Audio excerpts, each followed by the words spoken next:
I'm gonna show you my favorite way to roast a whole chicken that's gonna make a crispier skin and a much juicier meat. It's gonna take your whole chicken game from a B to an A. To achieve the crispy skin and juicier meat, we're gonna do two different methods here. One, the spatchcock. Two, a dry brine. Obviously, the star of the show today is the whole chicken. I got a nice organic one here. So we're gonna do a dry brine here. Now, the main point of a dry brine is to have salt tenderize our meat, breaking down the muscles and making a much moister meat on the inside, as well as a crispier outer skin crust, whatever you want to call it, on the outside of the chicken, right? Now, I'm doing the at-home version. We're doing the quick 30-minute dry brine. You can do it 24 hours, 48 hours, 72 hours even, maybe even a step further. I've never done it longer than 3 days, I don't think, but the longer you do it, the better it's going to come out. We're doing the down and dirty version today, though. So, as I was saying, we got salt, we're going to use dry thyme, and we're going to use cracked black pepper. Now, you can do a variation of different dry rubs, whatever kind of flavor or cuisine you're going for, but the main component of the dry brine is salt. Like I said, that's what's going to be the key scientific way to break down the muscles the way we need to take it from a B to an A. Now, I'll teach you how to spatchcock in a minute, but we're going to spatchcock it, we're going to dry brine it, then we're going to take it through some fresh herbs and seasonings, which this is, I mean, just smelling these herbs, not cut up, it smells delicious as it is. So you can only imagine how good it's going to be on this chicken. But we're going to zest the lemon. We're going to zest this whole lemon. We're going to juice the lemon into this bowl. We're going to grate up, you can chop, mince, whatever you're feeling. Grating is a little easier for this. We're going to grate up 5 fresh garlic cloves. We're going to chop up about a handful of fresh parsley, and I'm really excited about this. This is from my home garden. We didn't yield a ton of stuff in my home garden this year, I'll be honest. We got some really good San Marzanos, which I made some sauce out of, but the other star has been this rosemary. It's smelling up my kitchen amazing right now. We'll probably use about half of this. I got, I don't know what you want to call it, cut happy out there, and I just cut a bunch of it. I'll use it in something else tonight probably. We're also going to add in some olive oil. Now you can do a mix of olive oil, butter, you could even do bacon fat or chicken fat or whatever in this bowl. I'm just using olive oil, make it a little healthier fat.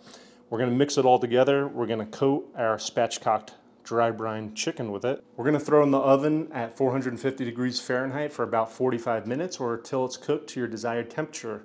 Mine, I'll do a little lower than 165 so it can carry on up to it. The dark meat should be even a little above 165 technically before you consume it. Mine's gonna be a little lower than that. To spatchcock the most effective way, get yourself a nice pair of really sharp, strong kitchen shears. You can technically use a really sharp, kind of a heavier knife as well, but it's a little tougher. So let me walk you through the chicken real quick. So obviously, we got our 2 breasts here. We want to flip it so the breasts are on the bottom. Now we've got our chicken spine, which you can see starts at the neck here, right? It goes all the way down just like a spine would. Now we're going to cut it on each side of the spine. We're going to cut the whole back strap off. We're going to pull the back strap out. We're going to set it aside for, maybe I'll do another video in the future, but we can make a chicken stock or a gravy, something like that out of it. I'm not going to show you in this one. So before we do that too, we're going to pat it dry so it's just a little easier to handle so we don't slip and hurt ourselves. Just pat it dry with a paper towel for now, just to make it a little easier handle for this step. We're starting from the neck piece and we're just gonna crunch it down, and if you can hear that,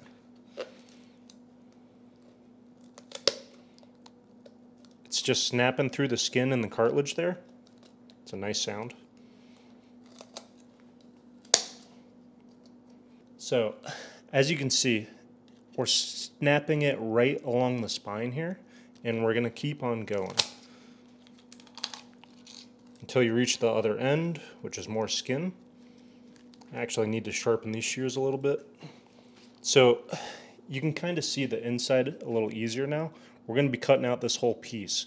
Try not to cut too far onto the other side, otherwise we're going to cut into some of this dark meat, and that's the good stuff right there. We don't want to do that.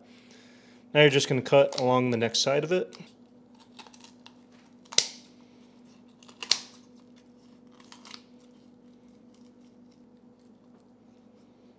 So as you can see, we got our back strap, our spine out of the chicken. We're gonna set this aside for another time. Now what we're gonna do, we're gonna flip it around so the breast side is up. We're gonna sprawl it out a little bit, and we're gonna push down hard to crack this piece in the middle, and that's gonna enable everything to lay a little flatter and cook a little more together. All right, now that we pressed it down, as you can see, just looking at it from this vantage point, it's a lot easier to make it flatter, right? As you can imagine, everything's gonna cook a lot nicer together. I should have shown you this example before I cut the backstrap out, but the typical chicken, right, if you're not doing the spatchcock method, will be trussed like this. But when that happens, the breast is gonna cook before the bottom thighs here, and the thighs need to temp up a little higher anyways, so it's not gonna cook as well, right? And it's gonna get a little crispier in some parts, but not other parts. So that's why the spatchcock method is so important and so vital to a nice evenly cooked, crispy chicken. Now we're gonna pat everything super dry, and then we're gonna hit it with the dry brine. Just use paper towels for this, and pat it down nice, because our enemy today is moisture, basically. Everything we're doing today, for the most part, is about taking away the moisture. Now for our dry brine, we're gonna hit it with a good amount of salt. That's the most important ingredient, obviously. We're gonna hit it with cracked black pepper. And like I kind of was saying before, if you're going for different versions, or different styles of cuisine, I should say, you can do different dry rubs, obviously. You know, if you're doing barbecue, do a barbecue style. If you're doing like a harissa chicken, use some of those kind of herbs. Switch it up, have fun with it. It's not that complicated. We're gonna hit the bottom the same way. And man, I'm really excited for this. I haven't had roasted chicken in a long time, to be honest. We used to make something similar back when I cooked on the Coast Guard like this, but for a lot more people, so we weren't using whole chickens. You know, we'd have, make sure you get these bottom flaps too, by the way. We wouldn't be using whole chickens because we'd be cooking for, you know, a couple hundred people. And whole chickens just wasn't as practical. So we would usually have quarters, or we do a lot of like boneless chicken as well, stuff like that. We're gonna hit everything, all the armpits and all that jazz as much as we can, because we want everything nice and dry in the short amount of time we have to do this. Now that the chicken's hit with the dry brine pretty well, we're gonna stick it in the fridge for at least 30 minutes, maybe a little longer. And like I said, the longer you do it, the better tasting your final result will be, but just depends how much time you have, you know? When storing this in the fridge, do not cover it, leave it uncovered so it gets nice and dry. For our seasoning mix, like I said, we're gonna cut up some of these fresh herbs first. Get a nice little chop to it, because this is what we're going to use to spread all over the chicken. So we want it getting everywhere. We don't want too big of pieces of anything. We used to make this same kind of mixture on my ship all the time, but much, much bigger scale, and never disappointed. And you can change it up with whatever herbs you have around. I'm probably going to use about 3 big sprigs of this. Same for the rosemary, just give it a good chop. Doesn't have to be perfect, but we don't want too big of chunks. Now we're going to combine this in the same bowl, obviously.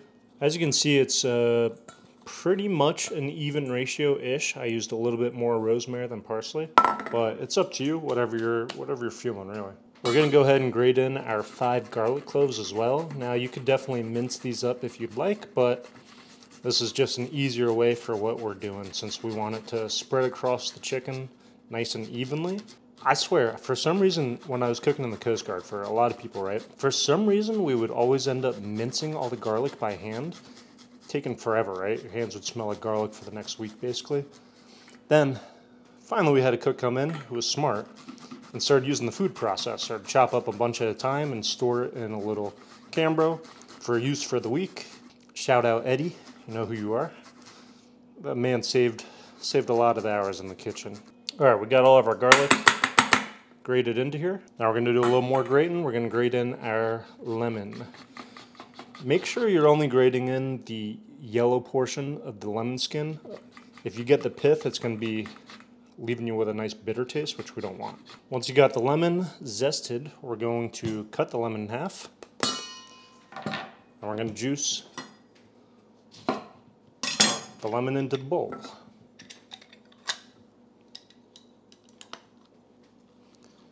If you don't have a little squeeze juicer, it's no problem. Just juice it and hold out your hands to catch the seeds. I have a juicer, so I'm going to use the juicer. Genius invention, by the way. Now we're going to hit it with a little olive oil.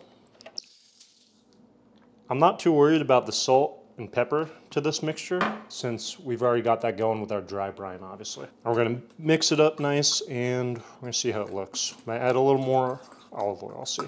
We'll do a little more olive oil. Can never have too much olive oil, right?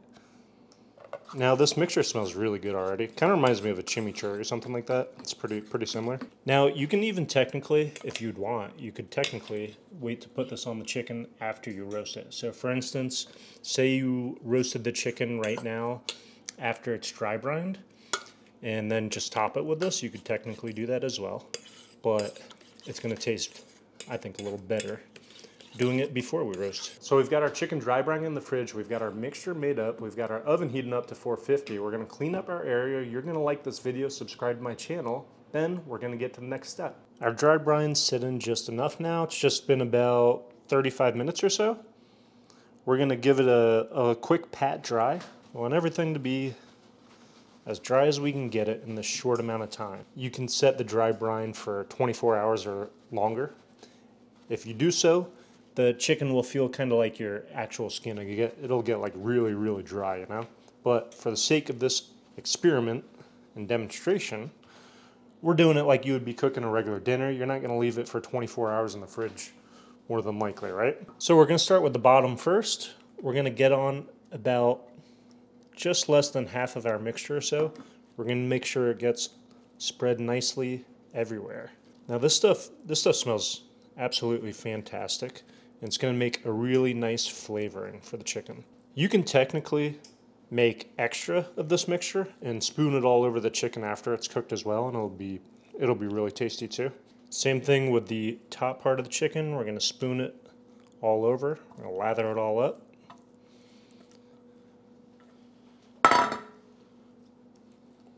Make sure it gets everywhere.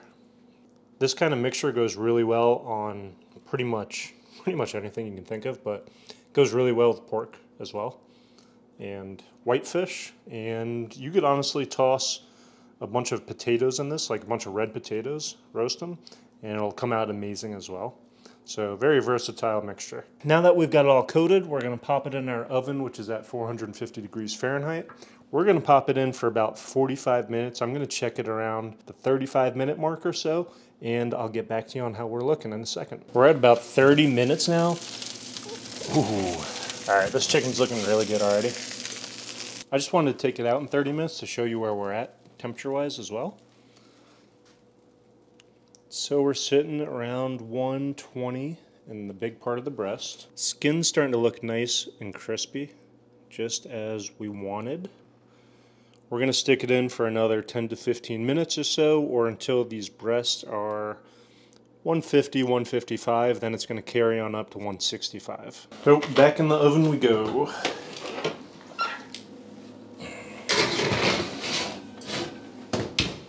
Chicken looks phenomenal. It was in at 450 for 50 minutes, a few minutes too long to be completely honest. Hazards of filming while cooking or cooking while filming. Whichever way you word that. I overcooked mine a little bit. So 164, probably 165. Nice crispy skin. If you did the dry brine longer, it'd be even more crispy, obviously. Even though I overcooked mine a little bit, I'm still gonna let it sit for about 30 minutes, let those juices really absorb into it before I start slicing it up.